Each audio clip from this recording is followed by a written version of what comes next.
জয় বাংলা স্লোগানে উত্তপ্ত যশোরের রাজগঞ্জ ডিগ্রি কলেজ। তদন্তে 7 সদস্যের কমিটি।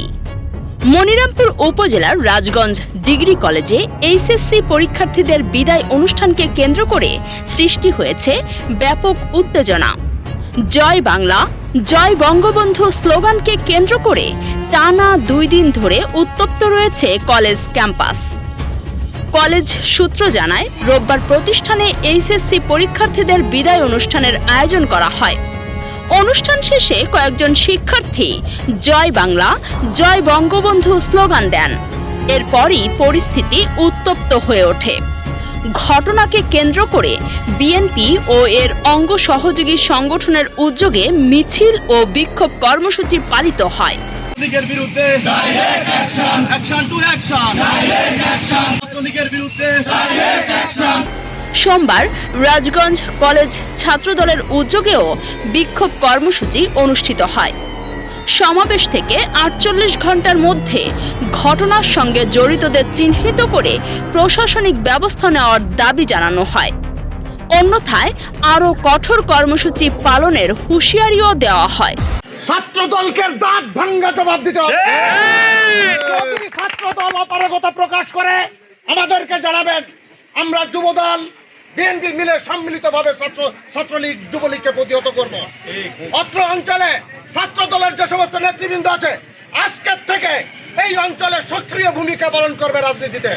রাজগঞ্জ কলেজে ছাত্রদলের মিছিল হবে।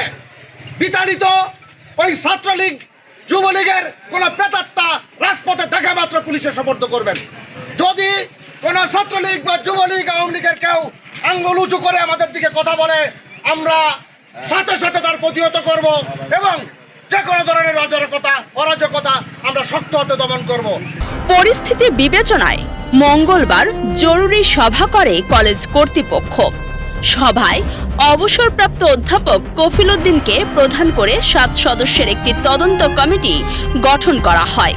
এ সময় পুলিশ সদস্যরাও উপস্থিত ছিলেন। রাজগঞ্জ ডিগ্রি কলেজের অধ্যক্ষ মুজিবুর রহমান জানান, দিন বিদায় অনুষ্ঠান শেষ করে আমরা নিচে পরীক্ষা সংগঠনের সাথে ব্যস্ত ছিলাম। তারপরে ইউনোর অফিসে মিটিং ছিল, চলে গেছি। জি, আমি অবগত না।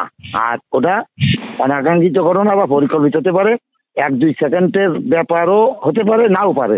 আজকে ভিডিও ফুটেজ ইঞ্জিনিয়ার এনে পরীক্ষা করছে, ওই ধরনের কোনো সিন নেই আমার ওই ক্যামেরায়। সভাপতি ঢাকার থেকে আসছে এলাইতে এসে মিটিং করছে 11টায়। 7 সদস্য বিশিষ্ট কমিটি গঠন করা হয়েছে। 7 কর্মদিবসের মধ্যে রিপোর্ট দেবে। এই কলেজ কর্তৃপক্ষ জানিয়েছে, তদন্ত কমিটিকে 7 কর্মদিবসের মধ্যে প্রতিবেদন জমা দিতে বলা হয়েছে।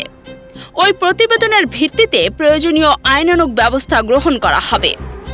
এ বিষয়ে মনিরামপুর উপজেলা বিএনপির সাধারণ সম্পাদক আসাদুজ্জামান মিন্টু বলেন, এ ঘটনায় বিএনপি ও এর অঙ্গ সহযোগী সংগঠনের পক্ষ থেকে কর্মসূচি পালন করা হয়েছে। পাশাপাশি কলেজ কর্তৃপক্ষকেও বিষয়টি অবহিত করা হয়েছে। তিনি আরও বলেন, ঘটনার নেপথ্যে কোনো শিক্ষক বা বিশেষ কোনো গোষ্ঠীর সংশ্লিষ্টতা রয়েছে কিনা সেটিও তারা খতিয়ে দেখছেন। ঘটনাটি নিয়ে এলাকায় এখনও আলোচনা সমালোচনা চলছে। তবে পরিস্থিতি শান্ত রাখতে সবাইকে সংযত থাকার আহ্বান জানিয়েছে কলেজ কর্তৃপক্ষ। উত্তম চক্রবর্তীর তথ্য ও ভিডিও চিত্রে কাজী সাইমা, রাতদিন নিউজ। নির্ভুল রোগ নির্ণয় সঠিক চিকিৎসার প্রথম ধাপ। আর এই নিশ্চিত স্বাস্থ্যসেবার জন্য কুইন্স হসপিটাল কেন আপনার প্রথম পছন্দ হবে।